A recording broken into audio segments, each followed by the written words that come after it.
Hello, this is Joshua for Frost Dragon Designs, and today I'd like to talk to you about my Libra Zodiac Cat Heart Enamel pin. This pin is part of Series 4 of my larger Black Cat RPG collection. In Series 4, I based the first 12 pins off of the 12 astrological signs of the Western Zodiac. This pin was inspired by Libra, balance. So let's get into the design. I've often seen Libra represented by either a set of scales, like a pan balance, or a figure holding a scales or a pan balance. And I think I was starting to go down that path a little bit myself at first. I was thinking maybe like a paladin with a set of scales on the shield. But then I thought, maybe I could do something a little different with this. Maybe the character could be part of the pan balance. They could be like the fulcrum point for the two scales. And that's kind of what you see in this sketch here, is the idea of they have this chain-like weapon with the scales, the pans for the pan balance on the ends of the chain, and they are acting as the fulcrum. They are the point of balance.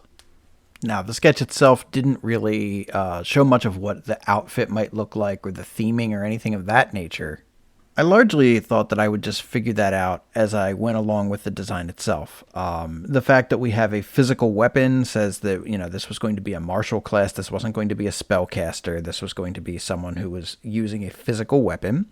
And so that left a few options there. It didn't really seem like something heavily armored like a fighter or a paladin, so I was thinking this was probably going to be something kind of rogue-like or monk-like. And somewhere along the way, I just decided that this was going to really be, a ninja-like character. Now, and I mean, there is no ninja class in D&D. Other systems might actually have a ninja class, but you can do a lot of different things to kind of get that same flavor in a character. A rogue would make a good ninja. A monk can make a good ninja. You could actually even make a good ranger ninja, I think. So while I didn't have a specific class in mind, I did kind of have that sneak around feeling, that covert kind of feeling is what I wanted this character to convey.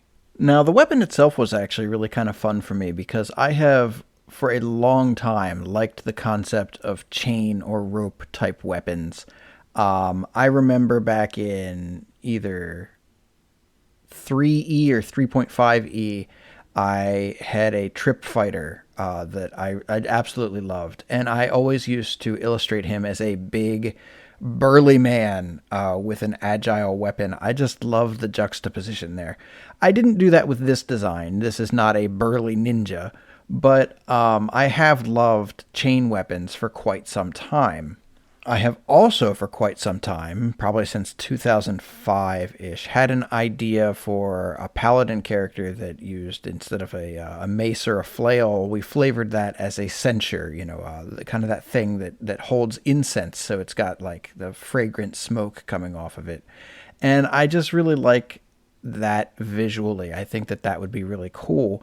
And, I have these ideas from all kinds of other projects I've worked on in the past, and sometimes those ideas just spill forward into my pin designs. And that's what happened here. I was like, well, if I'm going to have the pan balances as like a chain weapon, I totally could have smoke coming off of them like they are censers. And I just thought that would add kind of a mystical sense to this character and just kind of up the cool factor that much more. But that did kind of pose a little bit of a challenge for me. I don't have a lot of experience illustrating smoke or smoke-like effects in enamel pin form.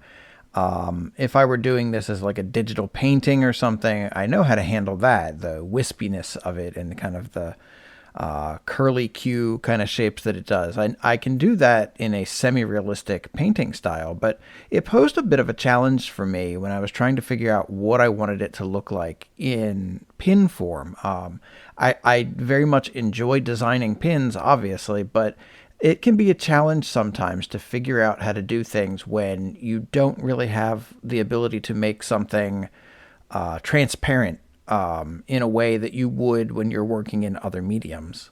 So instead, you're really dependent on the form and shape of those cells to convey lightness, airiness, wispiness. And that can be a bit of a challenge. I mean, the closest thing I had done in the past was the Series 3 Sorcerer kind of had billowy smoke around their feet. But that's, in my mind, quite different than the trailing wispy smoke that I was illustrating in this design.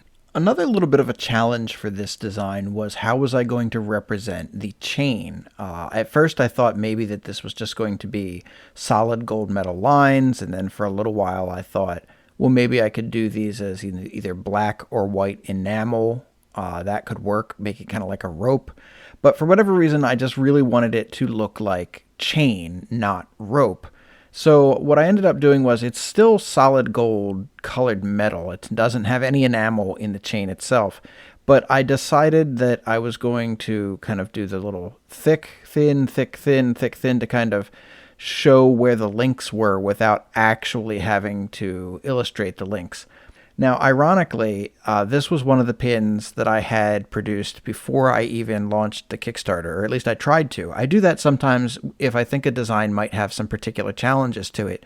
And I'm actually really glad that I did in this case, because I think we are on remake number 3 of this particular design. I'm confident that my production partner will get it right by the time I need to be shipping these pins out to people. But I do have a fair number of B grade of this particular design because of those production issues on the first couple runs of these. I'm not mad about it or anything, though. I mean, this happens. This is part of this business. I love designing the pins, but the production of them can sometimes go sideways on you, and it's part and parcel with producing enamel pins. The creation of the design is only really a third of the business. There's also the production of the physical pins. And then in a lot of cases, there's, how do you get people to know that it exists? But since you're watching this video, you already know that it exists. And I would like to thank you very much for your support and for supporting my art and my creations.